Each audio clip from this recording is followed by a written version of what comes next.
માવો હું નથી ખાતો, મારી પાસે માવો નથી હો. એક કામ કર, મને 20 રૂપિયા રોકડા દે, હું મારી ગામમાંથી લઈને ખાઈ લે. લાય. હે ભાઈ, હું કેમ 20 રૂપિયા દઉં? તારે માવો ખાવો, તારા પૈસા નો ખા. એલા ભાઈ, મારી પાસે પૈસા નથી, એટલે તો તારા પાસે પૈસા માંગુ હો. હે, આ નવો તરીકો લાગે ભીખ માંગવાનો. એલા એ આવી રીતે કોઈ દિન ભીખ નો મંગાય હો. તમ તારે જો તારા પૈસાનો માવો ખાવો હોય ને તો પૈસા પેલે કમા અને પછી માવો ખાવો. પૈસા કમાવાની એને મારે જરૂર જ નથી. એક દી એને મારી ઉપર એના પૈસાનો વરસાદ થાય જ. હે, પૈસાનો વરસાદ થાય? એલા એ એવી ખોટી આશાયુમાં બેઠો રે માન, તારી જવાનીને બરબાદ કરમાં. અત્યારે તારા હાથ પગ હાલે છે ઘોડા જેમ, તો તું કામ કર, મહેનત કર, પૈસા કમા, પછી માવો ખા. નહીં, માવો નો ખવાય, માવો ખાવો બહુ ખરાબ આદત છે. 20 રૂપિયા દે ને ભાઈ, મારા માવો ખાવો તો માથું થઈ ગયું. તું ભાઈ સલાની પીપુડી બજાવે. મારા પૈસા કમાવાની જરૂર નથી. એક દી મારી ઉપર પૈસાનો વરસાદ થાય જ. અરે તો ભલે થાય, તો તું ઈ આશાએ બેઠો રે. મારી પાસે આમ બી ટાઈમ નથી લફ કરવાનો. નીકળ. હા, પણ મારી તો એક સલાહ છે, અત્યારે હાથ પગ હાલે છે તો મહેનત કર, પસીના બહા. નો 20 રૂપિયા નો દેતો ગયો. અરે ભાઈ, મારે હેને કઈ પસીનો બહાવવાની કે મહેનત કરવાની જરૂર નથી હો. મારી ઉપર તો એને એક દી વૈસાનો વરસાદ થાય જા. दुनिया में रहना है तो काम कर प्यारे, आते जाते लोग को सलाम कर प्यारे, वरना ये हाँ? મારે તને એક મસ્તની વાત કેવી છે. હે, વાત કે શું વાત છે વળી? તારે એક મસ્તની નોકરી કરવી છે. હે, મસ્તની નોકરી? ઓલરેડી હું મસ્ત નોકરી તો કરું જ છું. ઓલો જે મસ્તીની નોકરી છે ને, તો આપણે અહીંયા શિફ્ટ થઈ જાવ. બોલ કેવી નોકરી છે? કામ હું કરવાનું? અરે એક બાપા છે, બાપા. બાપા. એની સાથે તારે ખાલી રહેવાનું અને એની સાથે તારે ખાલી વાત કરવાની હો. અચ્છા, બસ હા. એટલું જ કરવાનું. અચ્છા, એમ તો કઈ એમાં કઈ ફ્યુચર દેખાતું નથી. તો પગાર કેટલો? પગાર છે મહિનાનો 5000 રૂપિયા. કાઈ નહીં કરવાનું, ખાલી વાતું જ કરવાની હો. કાઈ નહીં હો. 5000 રૂપિયા પગાર. એલા એ મારી આવી રંગીન જવાની હું ખાલી વાતુમાં ગુજારી નાખું? હે, ના ભાઈ ના, ક્યારેય નહીં. એના કરતા વધારે પગારવાળી નોકરી તો હું અત્યારે કરું છું. મહેનત વાળી નોકરી, દિમાગ વાળી નોકરી. અરે વાતું કરીને હું કઈ મારી જિંદગી થોડી બગાડી. નોકરી એવી જગ્યાએ કરવાની હોય જ્યાં તમારું ફ્યુચર દેખાય. અહીંયા હું બાપો ઉકલી ગયો તો ફ્યુચર તો હું પગારે સ્ટોપ થઈ જાય, બધું સ્ટોપ થઈ જાય. હું નોકરી કરું છું ને, મને આશા છે 2 વર્ષ પછી મારો પગાર 10 માંથી 15000 થાય, 25000 થાય, 30000 થાય. અહીંયા કાઈ નહીં થાય. એટલે ફ્યુચર જ્યાં હોય ને ત્યાં કામ કરવાનું તને સલાહ આપું છું. હા, કાઈ નહીં, તારે નો કરવી હોય તો નોકરી હું તો બીજા કોકને ગોતી લે. એક નોકરી કરવી છે તારે? ના હો ભાઈ, મારે એને મહેનત વાળું કામ મન નો મેળાવે. અરે મહેનત વાળું કાઈ નથી. એક બાપા છે, એની હારે તારે ખાલી રહેવાનું છે, એની હારે વાત કરવાની છે અને મહિનાનો 5000 પગાર લઈ જવાનો છે. કાઈ મહેનત નથી. પગારમાં તો એને આપણને બહુ કઈ મજા ન આવી 5000 આંબરીને, પણ તે એને જે મને કામ કરવાનું કીધું ને, ઈ કામ આપણને બહુ ગમ્યું. કારણ એને મને વાતું કરવી અને સામેવાળાને બહુ ગમે હો. એટલે તું ઈ નોકરી કરી? ઓકે, ડન પાકુ. હા હા, તો હાલ અજંતા ઇલોરાની ગુફા પાસે હે ને બાપાનું ઘર આવ્યું છે, એની પાસે લઈ જાય.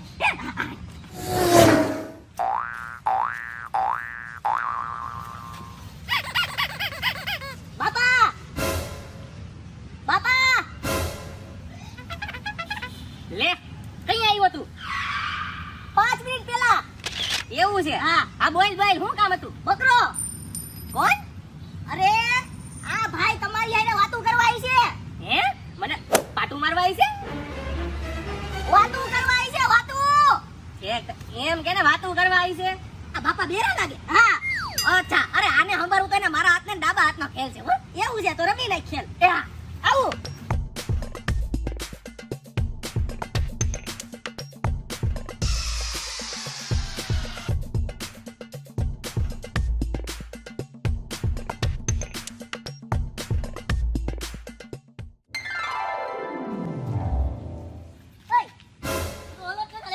ભીખ માંગતો તો માવો ખાવા દઉં. ભાઈ ભીખ નતો માંગતો, માવો માંગતો તો હો. હા, ઈ બધું એક જ થયું. ઈ તો હું કે ઈ પછી મેં તને આટલી સલાહ આપી તો કે હવે નોકરી બોકરી લાગ્યો કે હજી આટા ભેડાના આશીર્વાદ? ના હો ભાઈ, હું તો એને હાઈ ક્લાસ નોકરીએ લાગી ગયો હું 5000 પગારની અંદર. વાહ ભાઈ વાહ, હારું છે. લે મારી આટલા શબ્દ બોલ્યામાં કાંઈક તો તારા મગજમાં ઉતર્યું. નોકરીએ કામ ધંધો કરવા માંડ્યો ને, હારું. ક્યાં લાગ્યો નોકરીએ? અરે મારે હેને એક બાપાને એને ઘેરે જવાનું અને એની હારે ખાલી વાતું કરવાની, ન્યા એને બેહવાનું હો. એવી નોકરીએ બિનદાસ. અરે તું ઈ નોકરીએ 5 દી પહેલા જ લાગ્યો? હા હા, 5 દી પહેલા એક જણો મને ઈ નોકરીની ઓફર દઈને ગયો તો, પણ મેં ઈ નોકરી રિજેક્ટ કરી. એમાં એવું છે કે ઈ નોકરીમાં છે ને કઈ ફ્યુચર નહોતું દેખાતું, કારણ કે બાપા ઉકલી જાય તો પૂરું થઈ જાય. અરે ભાઈ ત્યારની વાત ત્યારે, હવે એટલું બધું કોણ વિચારે? અત્યારે 5000 માં નોકરી કરવાની ને બિનદાસ. અરે ભાઈ નોકરી એવી જગ્યાએ કરવાની હોય જ્યાં તમારું ફ્યુચર હોય. ફ્યુચર એટલે કે આજે તમારો પગાર 10,000 હોય ને તો કાલ 15 થવાની આશા હોય. આ જો મારો 5 દી પહેલા પગાર છે ને 10,000 હતો. આજ જ 5,000 બીજો બધો 15,000 રૂપિયા થઈ ગયો. એ ભાઈ મેં આ નોકરી એને પગાર જોઈને એને નથી સ્વીકારી, કામ જોઈને સ્વીકારી છે. કારણ કે મને એને મહેનત કરવામાં બહુ લારા આવે અને આમાં એને ખાલી વાતો કરવાની બિનદાસ મોજ હો ને, ખાલી 5,000 લઈ લેવાના હો. હા હવે ને મારો અત્યારે વાતો કરવાનો ટાઈમ થઈ ગયો, હું જાઉં છું હો. અને તને તો ખબર છે એક દી મારો પર ને પૈસાનો વરસાદ થાહે જો. આને આ આશામાં ગુજરી જવાનો પૈસાનો વરસાદ થાય. આવા માણા ખોઈટા નહીં હો. ભલે વાતું કરતો વાતુમાં એની જિંદગી બરબાદ કરનાર છે. હાલો હું નોકરીએ જાઉં. गाड़ी हमारी बुरी नजर से दूर रहे, इसकी पेट्रोल की टाकी हमेशा फुल रहे, तोता तापती થાય નહીં ને પોલીસ વાળા થી તો હાવ દૂર ની હો મારી ગાડી. એ ગાડી લે, ગાડી લાયો તારો ભાઈ નવી લાયો રે. વાહ ભાઈ વાહ, કોંગ્રેચ્યુલેશન. અરે થેન્ક યુ મારા ભાઈ, થેન્ક યુ. વાહ ભાઈ વાહ, હું કે બાકી પગાર વધારો ને? અરે પગાર વધ્યો એટલે તો આ ગાડી લીધી. મને ખબર જ હતી પગાર વધ્યો એટલે જ ગાડી લીધી હે. હા પેલે મારો 35,000 પગાર હતો, પણ દિવાળી પછી છે ને સીધો 20,000 રૂપિયા પગાર વધ્યો. 55,000 રૂપિયા પગાર થઈ ગયો. 55,000. ઓહો 55,000 રૂપિયા પગાર થઈ ગયો હે. હા તો પછી તો એક જ ઘરમાં ગાડી આવી જાય. ઓ આવી જ ગઈ ને. એટલે તો હું પહેલેથી કહું છું કે તમારે કામ ને ધંધો એવી જગ્યાએ કરવાનો હોય જ્યાં તમારું ફ્યુચર હોય અને પૈસા વધતા હોય, પગાર વધતો હોય. આ પગાર વધવાથી ને ફ્યુચર થી યાદ આવ્યું, ઓલો તારો દોસ્તાર શું કરે છે જી મારી પાસે માંગીને બાવો ખાવાના કેતો તો ઈ કોણ ઓલો આવલા 5,000 માં નોકરી? હા ઈ અજય. હા અરે ભાઈ એમાં એવું છે કે ઈ ઓલે બાપાની સેવા નતો કરતો. હા તો મહિના દી પહેલા એને બાપા વાત કરતા ઉકલી ગયા. પછી ગદનો કે દેખાડો નથી. એ કદનું તો હું પહેલેથી તને કહેતો તો ને એને કીધું તું કે જ્યાં તારું કાંઈ ફ્યુચર નથી હો, એવી જગ્યાએ ક્યાંય કામ ન કરાય જ્યાં ફ્યુચર ન હોય. હવે બાપો ઉકલી ગયો ને તો હવે ક્યાંથી દેખાય. હવે તો ગદનો વિચારતો હોય છે કે હવે મારે શું કરવું. હવે તો હું બેરોજગાર થઈ ગયો. તારી વાત સાચી છે આમ તો.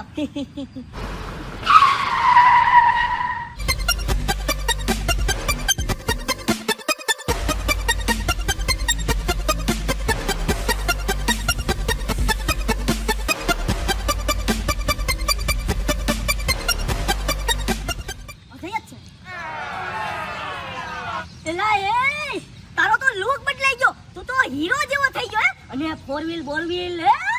અરે મને લાગે છે કે ક્યાંક છે ને ડ્રાઈવરની નોકરીમાં ચડી ગયો હોય છે હો. એલા બેટા તારો ઓલો માલિક ક્યાં? ઈ તો ક્યાં આગળ સીધે ઉતરો નહીં. એલા એ ભાઈ હું કઈ ડ્રાઈવરની નોકરી નથી લાગ્યો. અરે મારો કોઈ માલિક નથી. મારો માલિક એને હું ખુદ જ છું. ના ફોર વ્હીલ નો માલિક એને હું ખુદ જ છું. અરે મેં લીધી. હે તે ફોર વ્હીલ લઈ લીધી? એવી તો હું નોકરી કરે કે 1 મહિનામાં તે ફોર વ્હીલ છોડાવી લીધી? અરે ભાઈ જેના ખાતામાં 50 કરોડ રૂપિયો પડ્યો હોય એને નોકરી કરવાની શું જરૂર છે? હે 50 કરોડ? હા 50 કરોડ હો. પણ એમ જોઈ 50 કરોડ રૂપિયો તારા અકાઉન્ટમાં આવ્યો ક્યાંથી? અરે બેટા મેં તને એક દી નતું કીધું કે એક દી તો એને મારી ઉપર પૈસાનો વરસાદ થાય જ. ઈ દિવસ આવી ગયો ને મારી ઉપર વરસાદ થઈ ગયો પૈસાનો. હે પણ ઈ કઈ રીતે થયો? અમને તો કઈ ખબર ન પડી હો. અરે ભાઈ હું ઓલા બાપાની ઘરે વાતો કરવાની નોકરી કરવાનો જતો 5,000 માં. હા અરે ઈ બાપા નામે એને એક વીમો હતો 50 કરોડ નો કે બાપા મરે તો એના વારસદારને 50 કરોડ મળશે હો. અને ઈ બાપાને એને આગળ પાછળ કોઈ નહોતું હો. અને ઈ બાપાને હાચવતો હું તો જેવા ઈ બાપા ઉઠ્યા ને એવો મારો વીમો પાકી ગયો. તો ઈ બાપાનો જે વીમો હતો ને 50 કરોડ નો ઈ પૈસા મને મળ્યા ને હું અમીર થઈ ગયો અમીર. વાહ અજય વાહ, થેન્ક્સ ટુ યુ કે તે મને 5,000 નોકરી દેવડાવી. તારા લીધે હું કરોડપતિ થયો મારા દોસ્ત. અરે તું તો મારો દોસ્તાર જ છો ને.